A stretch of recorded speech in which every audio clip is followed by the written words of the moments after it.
Friends, ఇప్పుడు భారతదేశం పురోగతి విషయంలో ముందుకు సాగుతుంది. ఈ తరుణంలో ఒక ఇంధనం లభించే బావి మన భారతదేశానికి ఇప్పుడు దొరికింది. మొదట లిథియం, తరువాత బంగారం దొరికింది. ఇప్పుడు అద్భుతంగా మనకు ఇంధనం లభించే బావి దొరికింది. ఇప్పుడు భారతదేశానికి అరుదైన సంపద ఒకదాని తర్వాత ఒకటి దొరుకుతూనే ఉంది. ఇప్పుడు అరబ్ దేశాల యొక్క గొంతు నొక్కే సమయం ఆసన్నమైంది. ఈ సమయంలో భారతదేశానికి లక్కీ లాటరీ దొరికినట్టుగా ఉంది పరిస్థితి. ఇప్పుడు మన భారతదేశానికి ఒకదానికి మించి మరొకటి అరుదైన సంపద దొరుకుతుంది. సమస్త లోకము ఇప్పుడు మన భారతదేశానికి దాసోహం అయిపోయింది. భారతదేశం ఆత్మస్థైర్యం అనే ఈ నినాదాన్ని ఎప్పుడైతే మొదలుపెట్టిందో అప్పటి నుండి ఈ యొక్క అరుదైన సంపద దొరుకుతూనే ఉంది. ఈ అరుదైన సంపద కోసం భారతదేశం ఇతర దేశాల మీద ఆధారపడి ఉండేది.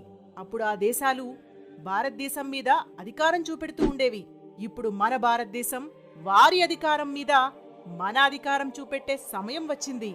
ఇప్పుడు అరబ్ దేశాలకు టాటా బై బై అని చెప్పే సమయం వచ్చింది. ఇప్పుడు వారి నూనెల్లో ఫ్రై చేసుకున్నా మనకు సంబంధమే లేదు.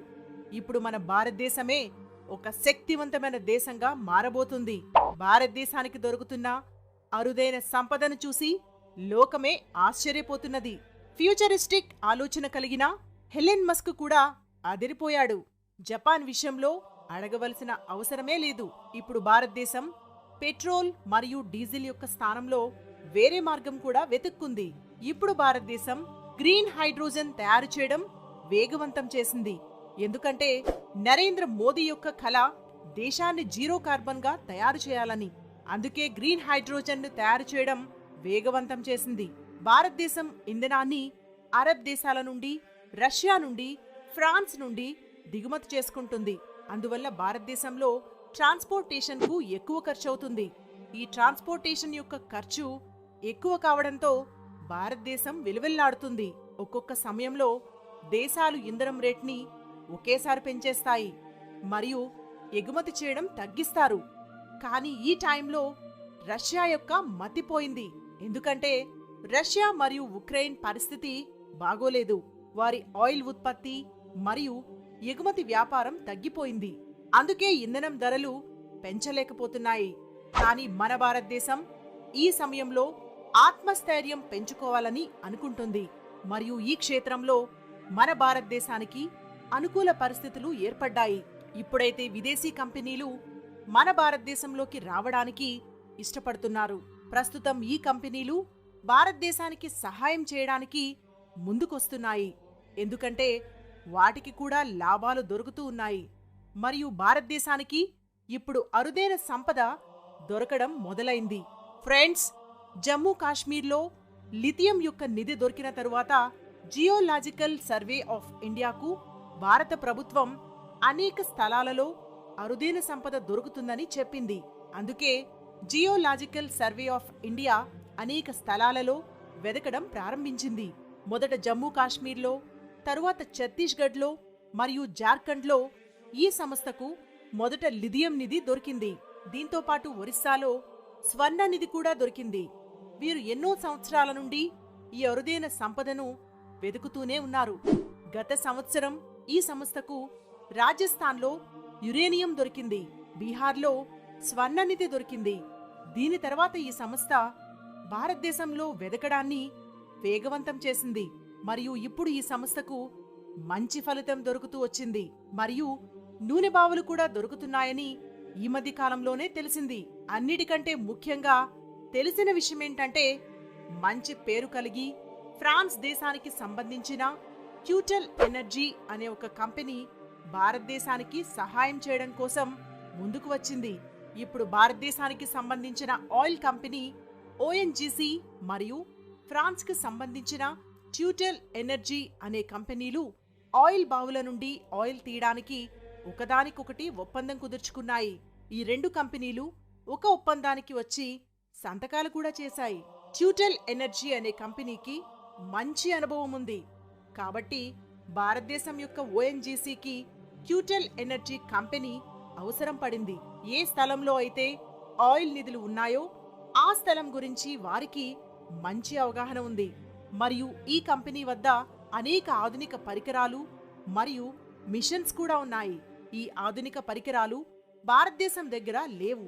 ఈ కంపెనీతో టెక్నికల్ హెల్ప్ మరియు ఒకదానికొకటి సలహాలు తీసుకొని పనిచేయడానికి ఒప్పందం కుదుర్చుకున్నాయి.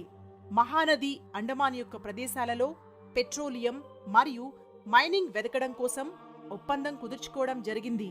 ఈ ఒప్పందాన్ని పొడిగించి వేరే ప్రదేశాల్లో కూడా సెర్చ్ చేయడానికి సహాయం తీసుకోవడం జరుగుతుంది. ఈ యొక్క శక్తివంతమైన కంపెనీ ఉత్పత్తితో పాటు క్రయ విక్రయాలు కూడా చేస్తుంది. ఆయిల్స్, బయోఫియల్స్, న్యాచురల్ గ్యాస్ మరియు గ్రీన్ గ్యాస్, రెన్యూబుల్స్ మరియు ఎలక్ట్రిసిటీ వంటివి. ఈ కంపెనీ ద్వారా ప్రొడక్ట్ అయిన ప్రతి ఎనర్జీ అందరి కోసం మోర్ ఎఫోర్డబుల్, క్లీనర్, మోర్ ఎల్బల్, ఎక్సెల్ కు ఆధారమవుతుంది. ఈ కంపెనీ 130 దేశాల్లో పనిచేస్తుంది.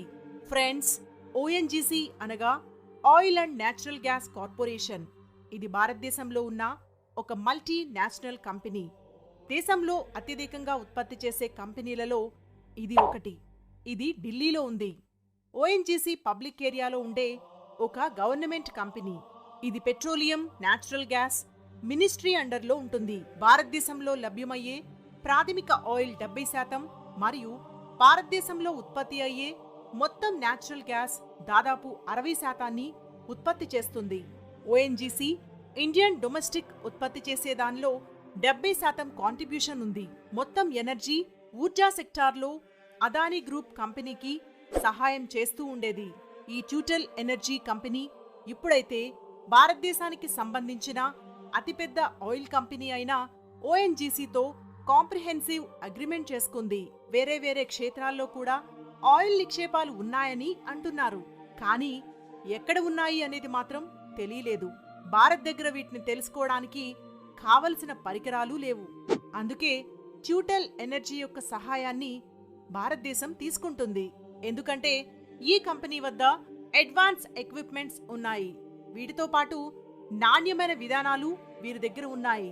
అంతేకాదు, కార్బన్ విసర్జన శాతం తగ్గించడానికి ఈ కంపెనీ యొక్క సహాయాన్ని తీసుకుంటుంది. ఇంతేకాదు, బంగాళాదేశంలో కూడా నిక్షేపాలు ఉన్నాయని తెలుస్తుంది. ఇది కనుగొనడం పనిచేయకుండా సంభవం కాదు. అయితే ఆయిల్ మరియు గ్యాస్ ఎలా కనుగొనబడాలి అనేదే ప్రశ్నగా మిగిలింది. మరియు ఇది ఎంతో కఠినమైనదిగా ఉంది. అయితే ఫ్రెండ్స్, దీన్ని కనుగొనేవారు చాలా జాగ్రత్తగా కనుగొంటారు. ఎందుకంటే తప్పుడు స్థలంలో గనుక చూడటం మొదలుపెట్టినట్లయితే చాలా నష్టం జరిగే అవకాశం ఉంది. ఆయిల్ మరియు గ్యాస్ని కనుగొని తీసే విధానంలో భూమి మీద 200 ఫీట్లు బోర్ వేయబడుతుంది. 2.5 కిలోగ్రామున్న బాంబును పెట్టి పేల్చేస్తారు. దాదాపు 10 కిలోమీటర్ల వరకు దీని భూమి ప్రకంపనలు ఉంటాయి. పేల్చిన తరువాత కాస్మిక్ వేవ్స్ వెలువడతాయి. ఈ వేవ్స్ ను సుస్మిక్ ఫోన్తో రికార్డ్ చేయబడుతుంది. జియోలాజిస్ట్ ద్వారా సూపర్ కంప్యూటర్ సహాయంతో పరీక్షించబడుతుంది. ఈ డేటాను ఎనాలిసిస్ చేసిన తరువాత ఎక్కడెక్కడ ఎంత శాతం ఆయిల్ మరియు గ్యాస్ నిక్షేపాలు ఏ మాత్రంలో ఉన్నాయి అనేది తెలుస్తుంది. ఈ నిక్షేపాలు అధిక మాత్రంలో ఉండి సరైన విధానంలో ఉండినట్లయితే మొదట ప్రాథమిక ఆయిల్ తీయడానికి అక్కడ బావులు తవ్వడం మొదలు పెడతారు. భూమిలో ఉన్న ఆయిల్ మరియు గ్యాస్ నిక్షేపాలను కనుగొని తీసే పద్ధతులను సిస్మిక్ ఎక్స్ప్లోరేషన్ అంటారు. ఇలాంటి పద్ధతులను భూమిలో ఉపయోగిస్తారు. సముద్రంలో ఇలాంటి నిక్షేపాలు కనుగొని ఆయిల్ మరియు గ్యాస్ బావులు త్రవ్వే విషయానికి వస్తే దాని పద్ధతులు వేరే విధంగా ఉంటాయి. సముద్ర నావ సహాయంతో సముద్రం లోపలికి సిస్మిక్ వేవ్స్ ని పంపిస్తారు. ఈ సిస్మిక్ వేవ్స్ లోపలికి వెళ్లి వేరే వేరే పదార్థాలను అనగా కొండలను, ఆయిల్ మరియు గ్యాస్ నిక్షేపాలను తాకుతాయి. తాకిన తరువాత రిఫ్లెక్స్ అయ్యి తిరిగి నావ వరకు వస్తాయి. అప్పుడు నావలో ఉన్న సిస్మోమీటర్ సహాయంతో తిరిగి వచ్చిన సిస్మిక్ వేవ్స్ ను రికార్డ్ చేస్తారు. అప్పుడు నావలో ఉన్న సిస్మోమీటర్ సహాయంతో తిరిగి వచ్చిన సిస్మిక్ వేవ్స్ రికార్డ్ చేయబడతాయి. తరువాత మొత్తం ఇన్ఫర్మేషన్ ని స్టోర్ చేస్తారు. తరువాత దీన్ని ఒక డేటాగా మారుస్తారు. ఆ డేటాను సూపర్ కంప్యూటర్ ద్వారా ఆన్లైన్ చేయబడుతుంది. ఏ ఏ ప్రదేశాలలో ఆయిల్ మరియు గ్యాస్ నిక్షేపాలు ఉన్నాయో కనుగొంటారు. ఎక్కడైతే ఎక్కువ శాతం ఉంటుందో అక్కడే